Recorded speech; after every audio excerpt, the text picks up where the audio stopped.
I wanted to explore the word reality and the two senses in which we often use the word today as a way of informing us more about what good philosophy should be like. Um, the 19th century philosopher Nietzsche would often look at the historical senses in which a word was used to tell us a lot more about morality and philosophy in general. This was called philology. It's the study of the historical usage of words and how that applies to history and literary criticism and so forth. What I'm doing here is a little bit different. It's exploring the contemporary usage of the word, but I think it tells us a lot. So a quick definition, real quick, is reality is the world or state of things as they actually exist. So this applies more to what I'll call the abstract sense of reality. So this is the sense of science and metaphysics and atoms, mathematics. So this is the kind of fundamental base reality of the world. How things actually exist objectively, apart from our everyday experiences.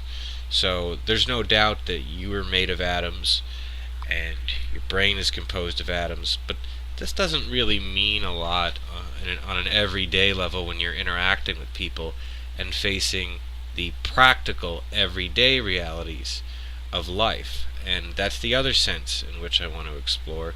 It's the reality of your job, paying bills, car troubles, and really important stuff like getting sick and dying, facing death, your relatives dying.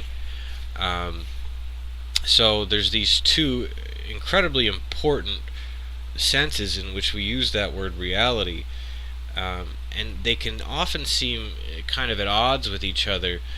Someone who's very, concerned with everyday life might hear someone talking about atoms or abstract metaphysical concepts and think that's just a waste of time, not important.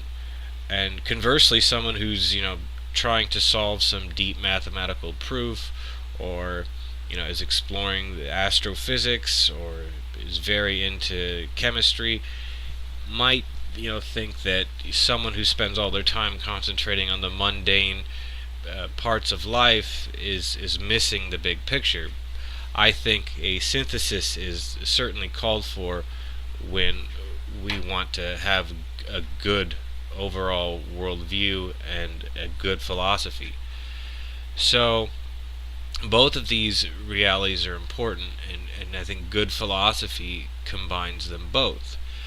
So let me give a good example here of the way in which understanding the abstract, more metaphysical science part of reality can help us with the practical, everyday realities of life. So there's a concept in philosophy known as everything changes.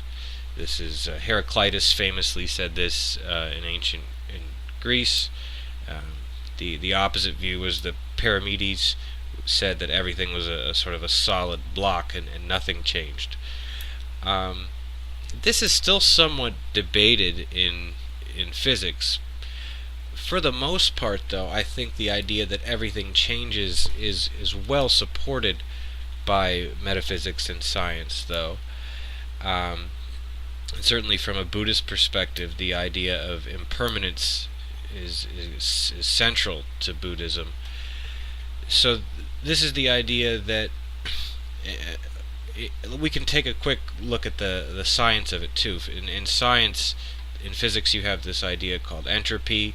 In biology, you have evolution. Everything is changing. Chemistry of chemical reactions.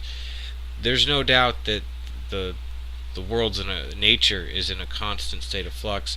Even if you look at psychology, developmental psychology, people change. There's no doubt about that.